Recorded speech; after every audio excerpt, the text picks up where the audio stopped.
기도 드리시겠습니다. 우리 삶의 중심이시자 근원이시자 목적이시자 사랑이신 주님, 점점 더 믿음이 강해지고 점점 더 은혜가 깊어지고 점점 더 거룩해지도록 오늘도 예배를 허락하여 주시니 감사합니다. 주를 앙모하는 자 걸어가고 올라가고 승리한다는 것을 오직 감사함으로 선포합니다. 오늘도 중심이 되어주시고 함께하여 주시니 감사합니다. 단 한 분이신 주님, 소망이신 주님, 사랑이신 주님, 우리 주님 예수 그리스도의 이름으로 기도합니다. 아멘. 자, 오늘은 점점이라는 말씀으로 주님의 은혜를 함께 나누도록 하시겠습니다. 여러분, 우리가 뷔페에 가면, 결혼식장 이런 데 가서 뷔페에 가면 평소에 먹는 양보다 누구나 다 조금은 더 많이 먹게 됩니다. 잡채도 먹고 싶고 LA 갈비도 먹고 싶고 줄 서서 막 스테이크도 받아서 먹고 싶고 초밥도 먹고 싶고 잔치국수도 먹고 싶고 메밀국수도 먹고 싶고 후식으로 막 아이스크림도 먹고 싶고 망고스틴 그 무슨 맛인지도 잘 모르는데 집에 없는 과일들 다 가져다 케이크도 먹고 싶고 그러다 보니까 우리가 뷔페에 가면 평소보다는 먹는 양이 많아지게 됩니다. 이런 현상을 가리켜서 소비 본능이라고 하는 책에서는 다양성 효과라고도 부릅니다. 뭐 어려운 말은 아니고 사람이란 존재는 다양한 물건이 있고 다양한 음식이 있을 때 더 많이 소비하고 싶어진다. 더 많은 물건을 갖고 싶어진다는 겁니다. 이 책에서 나오는 사례 중에 하나는 사람들한테 그 M&M 초콜릿, 그 어린애들이 먹는 작은 바둑알 같이 생긴 M&M 초콜릿을 나눠줘 본 겁니다. 그런데 사람들이 검은색으로만 된 M&M 초콜릿을 줬을 때보다 막 빨간색, 파란색, 노란색, 검은색 섞여 있을 때 조금 더 한 10% 정도 더 많은 양을 섭취했다는 겁니다. 근데 여러분이 아시겠지만 사실 맛은 차이가 없습니다. M&M 초콜릿 뭐 검은색이든 파란색이든 빨간색 다 그냥 단맛, 다 똑같은 맛인데도 색깔만 다양하게 해놔도 사람들은 더 많은 양의 초콜릿을 섭취했다는 겁니다.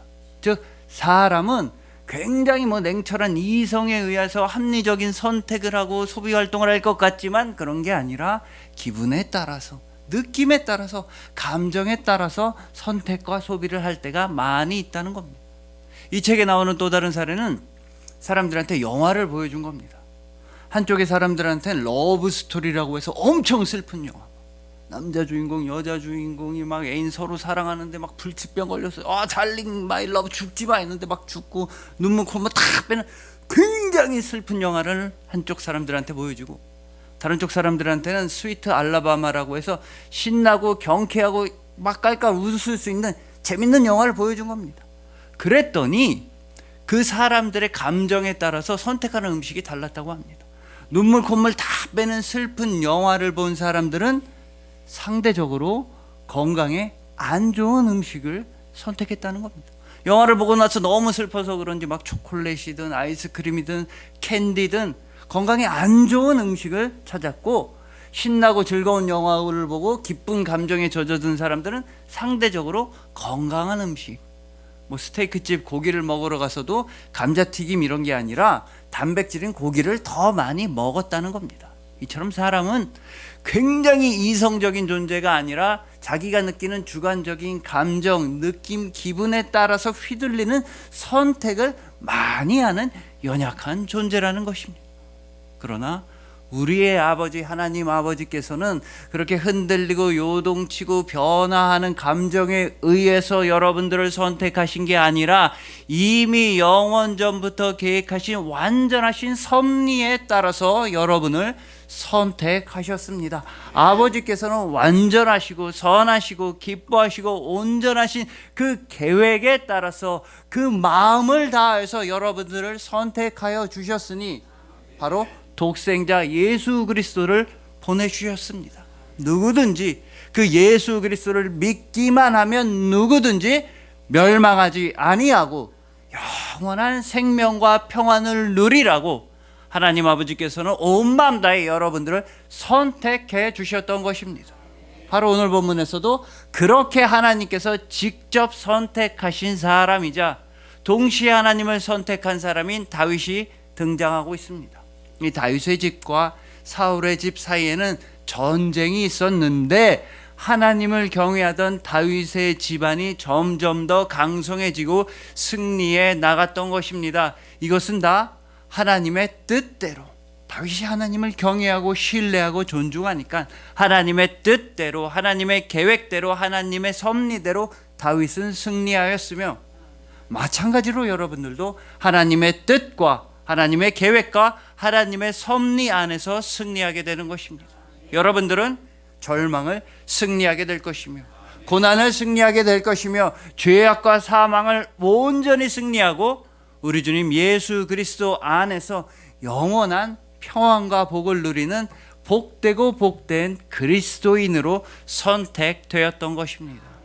그래서 오늘 본문 말씀을 통해서 내 삶의 모든 순간에 있어서 오직 하나님을 경외함으로써 점점 더 항상 강성하여지는 우리 모두가 되기를 소망해 봅니다. 여러분들의 부요함을 위해서 스스로 가난해지시고, 여러분들의 존귀함을 위해 스스로 비천해지시고, 여러분들을 살리시기 위해 스스로 죽임을 당하신 한 분이신 주님, 우리 주님 예수 그리스도의 십자가 사랑이신 여러분들을 주님의 이름으로 축복합니다.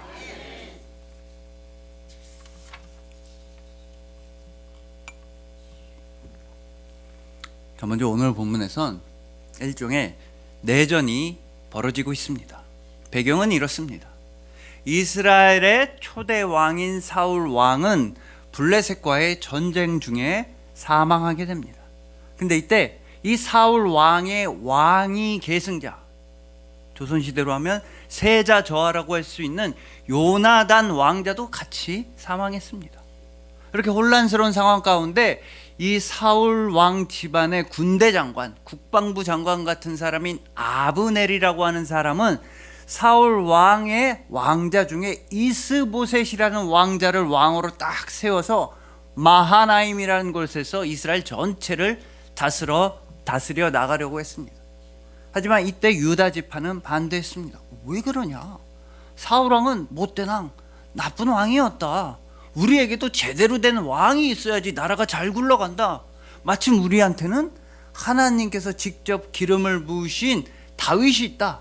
그래서 유다 지파는 다윗을 왕으로 세워서 헤브론에서 다윗이 왕이 되어서 사울의 집안과 다윗의 집안 사이에서는 7년 6개월이나 되는 길고 긴 세월 동안 내전이, 싸움이 있었던 것입니다.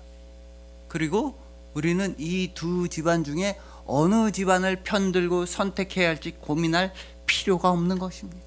또한 성경을 읽으면서 이 두 집안 중에 어느 집안이 이길지, 사울의 집이 이길지 다윗의 집이 이길지 걱정할 필요도 없는 것입니다. 이미 하나님께서 선포하여 주셨습니다. 이미 하나님께서 사무엘상 2장 30절에서 과연 어떠한 집안이 더욱더 정통성 있고 정당한 집안, 왕이 되어야 하는 집안인지 이미 선포해 주셨습니다. 그 기준은 어쩌면 온 세상 전체에 통용되는 매우 중요한 기준이며, 우리가 살아가면서 어떠한 선택을 할 때 그 선택에 있어서 매우 중요한 기준이 될 수 있으니, 하나님께서는 이미 사무엘상 2장 30절에서 이렇게 선포하셨던 것입니다. 나를 존중히 여기는 자를 내가 존중히 여기고 나를 멸시하는 자를 내가 경멸하리라. 여러분, 사울 왕은 하나님을 경멸하고 멸시하는 그런 나쁜 왕이었습니다. 하나님의 말씀을 듣지 않고 불순종이라는 죄악을 저질렀습니다. 하지만 반대로 다윗은 하나님을 경외하고 하나님을 신뢰하고 하나님을 존중했습니다. 오죽하면 자기를 막 죽이려고 하는 그 사울 왕까지도 죽일 수 있었는데도 죽이면 안 된다. 사울 왕은 하나님이 기름 부으신 왕이니까 살려줘야 한다고 그 정도로 자신의 생명을 다 걸어서까지 하나님을 경외했던 사람이 바로 다윗이었으니, 그런 다윗의 집안과 사울의 집안 사이에 전쟁이 있었을 때 누가 이길지는 너무나 뻔한 결과였습니다. 오늘 본문의 이 내전은 지금 이 순간에도 여전히 일어나고 있습니다. 바로 나라고 하는 개인 안에서 이 내전은 끊임없이 벌어지고 있습니다. 여러분, 우리 모두의 안에는 다 사울스러운 부분도 있고 다윗스러운 부분도 있습니다. 사울스러운 부분, 하나님을 경외하지 아니하고 하나님의 말씀에 순종하기 싫고 귀찮고 게으르고 또 내 욕심대로 살고 교회 가기 싫고 봉사하기 싫고 선행하기 싫고 이웃들 도와주기 싫고 나만 잘 먹고 잘 살아, 그런 욕심스러운 사울스러운 부분이 우리의 모두의 한편에 있습니다. 하지만 우리의 다른 편에는 다윗스러운 부분도 있습니다. 하나님을 경외하고 하나님을 끝까지 신뢰하고 교회와 예배를 사모하고 다른 이웃들과 성도들을 도와주기 위해 어떻게 해서든 사소한 일이라도 내가 앞서서 해야지, 그런 다윗스러운 부분이 있습니다. 이 내 안에 있는 사울스러운 부분과 다윗스러운 부분의 싸움은 끊이지 않고 계속 일어나기 때문에 사도 바울은 뭐라고 말했느냐? 나는 곤고한 사람이로다. 내 안에서의 싸움 너무나 피곤하고 힘들다고 고백했던 것입니다. 문제는 내 안에 있는 사울스러운 부분이 이기는 것처럼 보일 때가 있다는 것입니다. 내 안의 욕심을 따라서 하나님을 향해 등을 돌리고 말씀대로 살기 싫고 내 욕심만 따라서 살고 싶은 그런 날들이 있습니다. 오늘도 믿음보다는 나의 정욕과 욕심에 따라 행동하고 움직이는 하루하루들이 우리에게는 누구나 다 너무나 많이 있었습니다. 하지만 내 안에 있는 다윗스러운 부분에는 굉장히 큰 장점이 하나 있습니다. 그건 바로 끝까지 포기하지 않는다는 것입니다. 비록 오늘은 내가 넘어지고 내가 졌다 할지라도 내일 다시 힘을 내서 믿음의 도전을 이어나가야지, 내일 다시 한번 말씀 앞으로 나아가야지, 예배 자리로 나아가야지, 하나님을 향해 끝까지 달려나가야지. 마치 사울왕의 온갖 핍박 가운데에서도 포기하지 아니하고 견뎌냈던 다윗처럼 내 안에 있는 다윗, 즉 그리스도인에게 있어서 최고의 덕목은 포기하지 않는 것. 실수하고 잘못하고 넘어진다 할지라도 끝까지 포기하지 아니하고 믿음의 길을 달려나가는 것입니다. 왜냐하면 하나님께서 끝까지 여러분들을 포기하지 않으시기 때문입니다. 내가 나를 놓아버리기 이전에 하나님께서 먼저 끝까지 여러분들을 붙들어 주시고 여러분 삶의 운전대를 직접 잡아주셔서 여러분들이 끝까지 믿음의 길로 나아가도록 하나님께서는 여러분 한 분 한 분을 직접 이끌어 주시는 분이십니다. 여러분, 1903년도에 라이트 형제는 정말 엄청난 발명품을 하나 개발했습니다. 잘 아시는 대로 비행기입니다. 비행기가 개발되니까 그때 당시 전 세계 사람들 다 깜짝 놀랐습니다. 막 기계를 타고 하늘을 날아다니니까 모든 사람들이 어마어마하게 놀랐습니다. 정말 당시까지 인류가 가지고 있었던 최고의 기술, 최고의 과학들이 다 투입된 정말 최고의 발명품이 당시의 비행기였는데, 우리 인류가 과연 이 비행기를 언제부터 본격적으로 사용하기 시작했을까요? 여러분, 라이트 형제는 1903년도에 비행기를 발명했고 1924년도에 세계 제1차 대전이 발발하게 됩니다. 그때부터 인류는 비행기를 상용화하기 시작했다는 겁니다. 즉 세계 최고 수준의 발명품을 언제 제일 먼저 많이 사용했느냐? 바로 전쟁에서 살상무기라든지 남을 죽이는데 이 비행기를 제일 먼저 사용했다는 겁니다.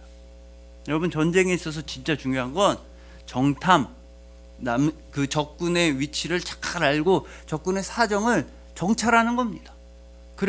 그래야지 우리가 공격을 할 때도 상대방이 어디가 약한지를 미리 알아야지 거길로 공격하여서 성공할 것이고, 또 수비를 한다고 할 때도 어디로 공격해 들어오는지를 미리 알면 거기를 잘 방어해서 대비할 수가 있는 겁니다. 그래서 1차 대전 때 사람들은 비행기를 어디다 제일 먼저 썼느냐? 정찰용으로 사용했습니다. 뒤에서부터 비행기를 딱 띄워서 적군 진지를 정찰하는 겁니다. 아하, 여기에 얼마나 병력이 모여있고 여기는 방비가 정찰력으로 사용하는데, 비행기가 정찰만 하고 그냥 돌아오기는 아쉬우니까 비행기 조종사가 이렇게 수류탄도 던지고 그랬습니다. 그때는 100년 전이니까 미사일로 확 비행기에서 발사할 기술은 하나도 없고 비행기 조종석 옆에 수류탄 같은 거 몇 개 싣고 있다가 정찰하다 하나 던지고 돌다가 또 던지고 마지막 돌아오면서 던지고 이렇게 돌아왔습니다. 그러면 땅에 있는 입장에서 얼마나 저 비행기가 꼴보기 싫습니까? 그래서 인간은 곧바로 비행기를 격추시킬 수 있는 비행기를 개발했습니다. 그래서 뭐 대단한 기술이 있는 건 아니고 자기네들 비행기 위에 그냥 기관총만 얹어 놓은 겁니다.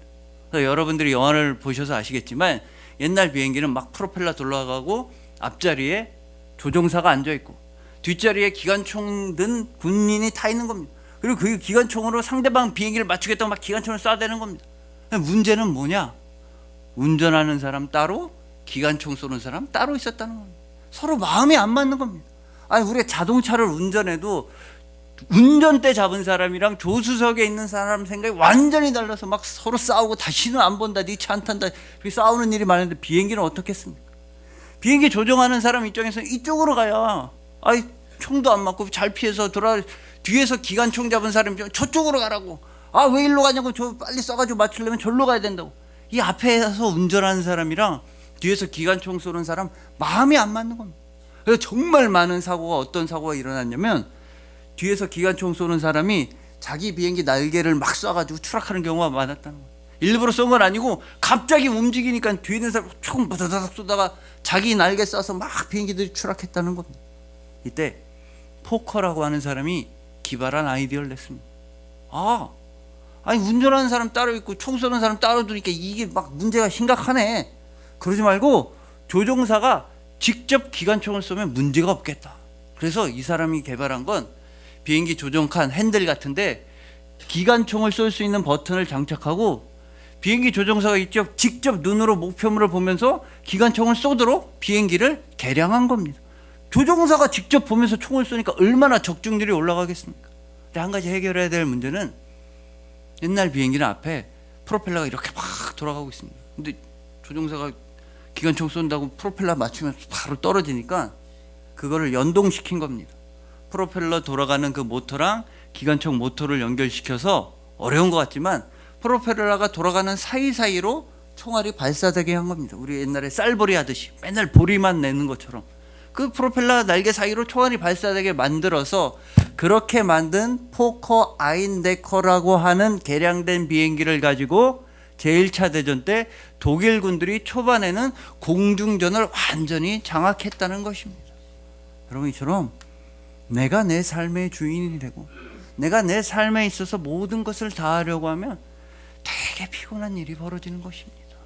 내가 내 삶 조정도 해야 되지, 세상을 정찰도 해야 되고 탐지도 해야 되지, 기관총도 쏴야 되지, 나를 향해 날아오는 공격과 총알도 다 내가 모든 것을 다 하려다 보면 문제가 너무 커지고 내가 내 삶의 날개를 써서 추락하는 그런 안타까운 일이 많이 벌어지게 되는 것입니다.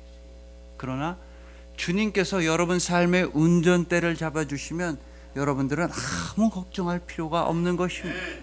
주님께서 직접 방어도 해주시고 주님께서 직접 공격도 해주시고 주님께서 직접 여러분들의 삶을 인도하여 하늘나라에 이르기까지 여러분들에게 완전히 자유롭고 추락하지 아니하는 비행을, 상승하는 비행을 선물해 주시는 것입니다. 이렇게 여러분들이 자유로운 하늘나라를 향한 비행을 할 수 있게 된 이유는 우리 주님 예수 그리스도께서 여러분들을 완전히 자유롭게 해주셨기 때문입니다.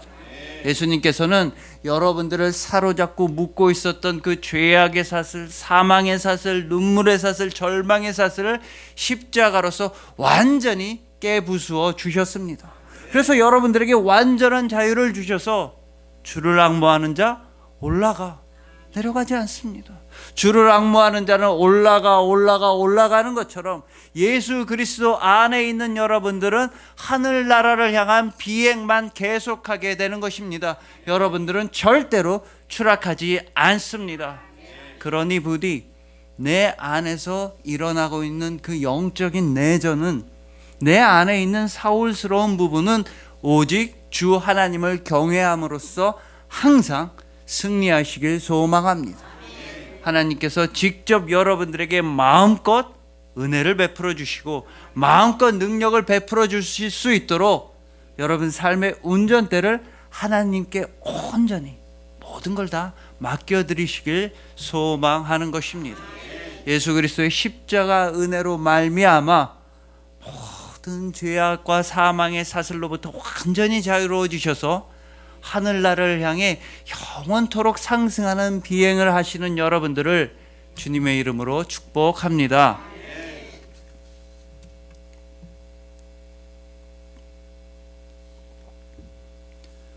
저 다음으로 오늘 본문에서 일어나는 이 내전, 다윗의 집과 사울의 집 사이의 싸움은 점점 격차가 이렇게 벌어지게 되었다고 오늘 본문은 말씀합니다.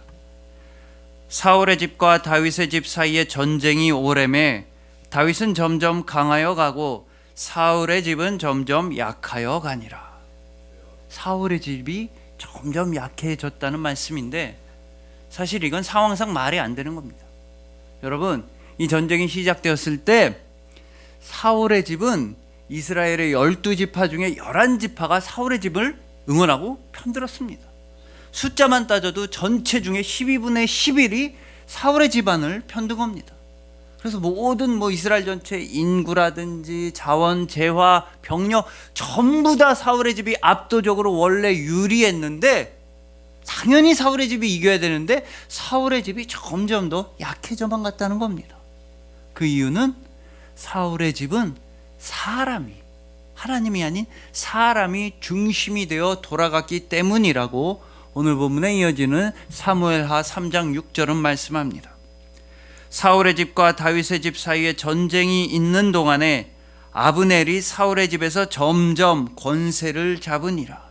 이 7년 6개월간의 내전이 있는 동안에 사울의 세력권, 사울의 집안에서는 군대 장관, 국방부 장관이라고 할 수 있는 아브넬이라고 하는 한 사람이 점점 권력을 독점해 나갔던 겁니다. 이러니 사울의 집안은 하나님을 경외하지 아니하고 사람이 중심이 되어 돌아갔으니 점점 더 약해질 수밖에 없었으며, 반대로 다윗의 집은 하나님이 중심이 되어 강성해질 수 있었다고 사무엘하 5장 10절은 말씀합니다.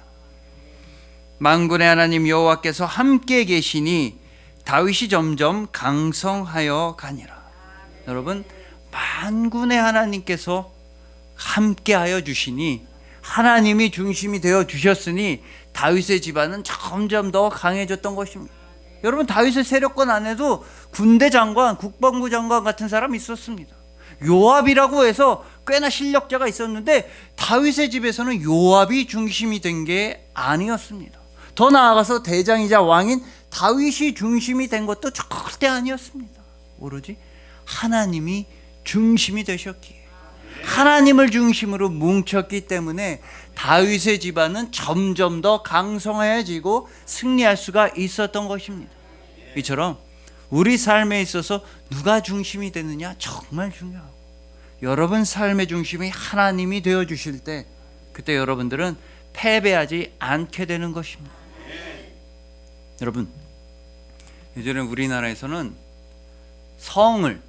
그 든든한 성을 만든다 그러면 대부분은 산성으로 만들었습니다. 산에다가 벽처럼, 남한 산성, 북한 산성, 우리나라는 대부분 성을 산성으로 만들었다고 합니다.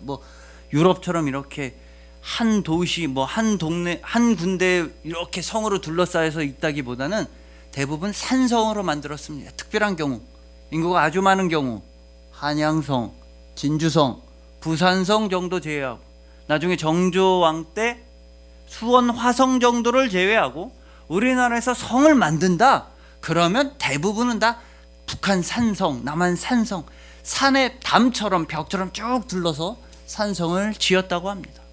왜냐하면 외적의 침입이 많았기 때문입니다. 우리나라는 내전, 본문에 나온 것처럼 서로 치고받고 하는 그런 싸움은 별로 안 했는데, 막 중국이라든지 일본이라든지 외적이 하도 많이 쳐들어오니까 산에다 삥 둘러서 산성을 벽처럼 담처럼 만들 수밖에 없었습니다.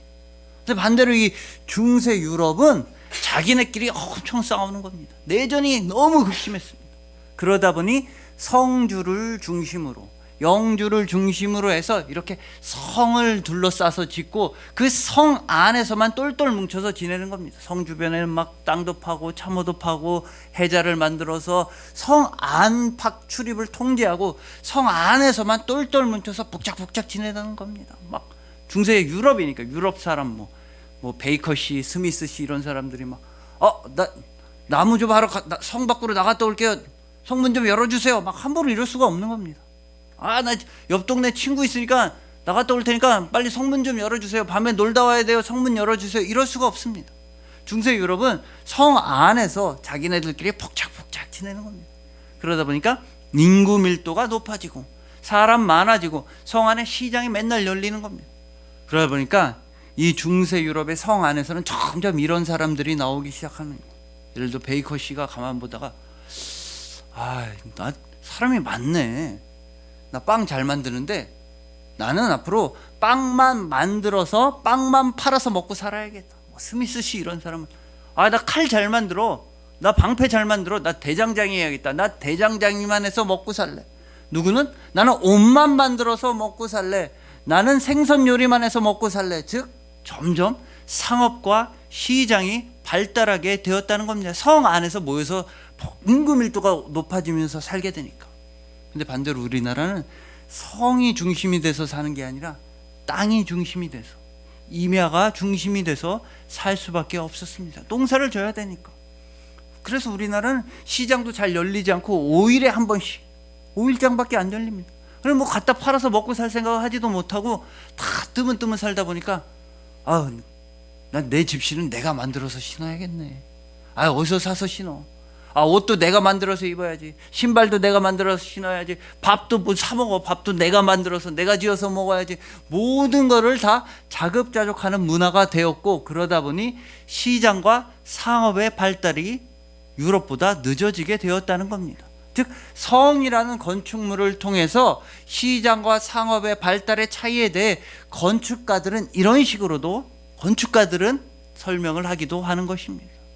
중요한 건 유럽이 우리보다 발달됐네, 우리나라 이런 얘기를 하려는 게 아닙니다. 누가 잘했다 잘못했다 문제가 아니라 무엇을 중심으로 해서 살아가느냐가 우리 삶의 양식에 굉장히 큰 영향을 끼치며, 하나님이 여러분 삶의 중심이 되셔야지만 여러분들은 점점 더 강성해질 수 있다고, 그 승리의 과정에 대해 오늘 본문은 이렇게 말씀하고 있다는 것입니다. 사울의 집과 다윗의 집 사이에 전쟁이 오래매 다윗은 점점 강하여 가고 사울의 집은 점점 약하여 가니라. 여러분 오늘 본문을 잘 보시면 처음에는 사울의 집과 다윗의 집 사이에 전쟁이 있었다, 싸움이 있었다고 분명히 말씀합니다.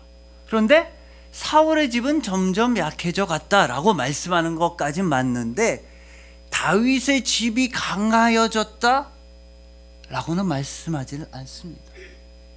사울의 집과 다윗의 집 사이에 싸움이 있었는데 사울의 집은 약해졌는데 다윗의 집이 강하여졌다라고 말씀하지 않고 오늘 본문은 뭐라고 말씀하고 있느냐? 사울의 집과 다윗의 집 사이에 전쟁이 오래매 다윗은 점점 강하여 가고 사울의 집은 점점 약하여 가니라. 여러분 보십시오. 사울의 집, 다윗의 집 전쟁이 있었는데 사울의 집은 점점 약하여져 갔다. 여기까지 맞습니다. 근데 오늘 본문은 하나님의 말씀은 다윗의 집이 강하여진 게 아니라 다윗이 강하여졌다. 다윗은 점점 강하여 가고 사울의 집은 점점 약하여 갔다 라고 말씀하고 있는 것입니다. 그러면 도대체 왜 이렇게 말씀했냐는 것입니다. 사울의 집이 약해졌다고 하면 다윗의 집이 강해졌다라고 하면 끝나는 건데 왜 콕 집어서 왜 다윗의 집이 아니라 다윗이 강해졌다, 왜 다윗이 강해졌냐고 오늘 본문 하나님의 말씀은 우리에게 증언하고 있느냐라는 것입니다. 물론 우리는 다 알아듣습니다. 다윗이 강해졌다는 건 다윗의 집안이 다 강해졌다는 뜻이겠구나. 다윗이 세졌다고 하는 건 다윗의 세력이 세져서 사울의 세력을 이겼다, 다윗의 세력이 승리했다라는 뜻이구나. 우리는 다 이해할 수 있습니다. 하지만 그럼에도 불구하고 왜 다윗의 집이 강해졌다가 아니라 하나님의 말씀은 다윗이 강해졌다고 다윗을 콕 집어서 말씀하고 있느냐라는 것입니다. 그 이유는 다윗의 집 안에서 다윗의 믿음이 제일 좋았기 때문입니다. 다윗의 세력권 전체에서 이 다윗 한 사람이 하나님을 제일로 경외하고 하나님을 제일로 존중하고 하나님의 말씀을 제일로 사모했기 때문입니다. 다윗의 집안, 다윗의 세력을 통틀어서 하나님을 제일 사랑하는 사람 한 사람 다윗이었다는 것입니다. 여러분, 이걸 거꾸로 말해보자면 다윗의 집이 왕의 집안이 될 수 있었던 건 다윗 한 사람의 믿음 때문이었다는 것입니다. 다윗의 집의 세력이 점점 강성해질 수 있었던 것 다윗 한 사람 때문이었으며, 다윗의 세력이 점점 강성해질 수 있었던 것 그 모든 다윗의 세력권 안에 있는 사람들 중에서도 다윗 한 사람, 그 한 사람의 믿음 때문이었다는 것입니다. 그렇기 때문에 저에게는 확신이 있습니다. 두려움 없이 망설임 없이 말씀드릴 수 있는 강력한 확신이 저에게 있습니다. 지금 이 자리에서 이렇게 하나님을 경외하며 믿음의 예배를 드리고 있는 여러분들 한 사람 한 사람을 통해서 여러분들의 가정이 점점 더 강성하여질 것입니다. 온 마음 다해 예배를 드리고 끝까지 믿음의 길을 걸어 나가시는 지금 이 자리에 모인 여러분 한 사람 한 사람 때문에 여러분들의 집안의 믿음은 더욱더 깊어질 것이며, 여러분들 가족 구성원 전부에게 믿음의 은혜가 입혀지게 될 것이며, 여러분 한 사람의 믿음 덕분에 여러분들 가정 전체가 하늘나라에서 귀하게 쓰임받는 가정이 반드시 될 것입니다. 마치 다윗 한 사람 때문에 다윗의 집안이 왕의 집안으로 승리할 수 있었던 것과 똑같이 이곳에서 예배를 드리고 있는 여러분 한 사람 때문에 여러분들의 가정이 골리앗과 같은 이 세상을 당당하게 승리하게 될 것이며, 여러분 한 사람의 믿음 덕분에 여러분들의 가정은 그 사울왕의 핍박과 고난과 같은 모든 핍박과 고난을 넉넉하게 승리하게 될 것입니다. 왜냐하면 단 한 사람, 바로 한 분, 다윗의 자손이신 예수 그리스도 한 분께서, 단 한 분이신 주님 그분께서 여러분들을 온전히 구원해 주셨기 때문입니다. 여러분 한 사람 한 사람의 영혼 안에는 예수 그리스도의 부활 소망이 넘쳐나고 있기 때문입니다. 그래서 여러분들은 반드시 점점 더 강해질 것입니다. 여러분들은 반드시 점점 더 거룩해질 것입니다. 여러분들은 반드시 점점 더 큰 영광을 누리고 맛보고 감사하게 될 것입니다. 왜냐하면 한 분이신 주님, 우리 주님 예수 그리스도께서 여러분들을 완전하게 사랑하시기 때문인 것입니다. 그리하여 내 안에서 일어나고 있는 그 내전은 오직 하나님을 경외함으로써 온전히 승리하시는 여러분들, 항상 하나님 안에서 하나님이 중심이 되어서 하나님을 위하여 믿음의 길을 끝까지 걸어 나가시는 여러분들, 단 한 분이신 주님, 우리 주님 예수 그리스도의 사랑에 힘 입어서 점점 더 강해지고 점점 더 거룩해지고 점점 더 큰 영광에 감사하게 되시는 여러분들을 진심으로 사랑하고 축복합니다. 기도드리시겠습니다. 우리 삶의 중심이시자 근원이시자 목적이시자 모든 것이신 주님, 지금까지 우리를 붙잡고 있었던 그 모든 절망과 어둠과 사망을 십자가에 못 박아 완전히 사라지게 하여 주시고 우리에게 하늘나라의 자유를 허락하여 주시니 감사합니다.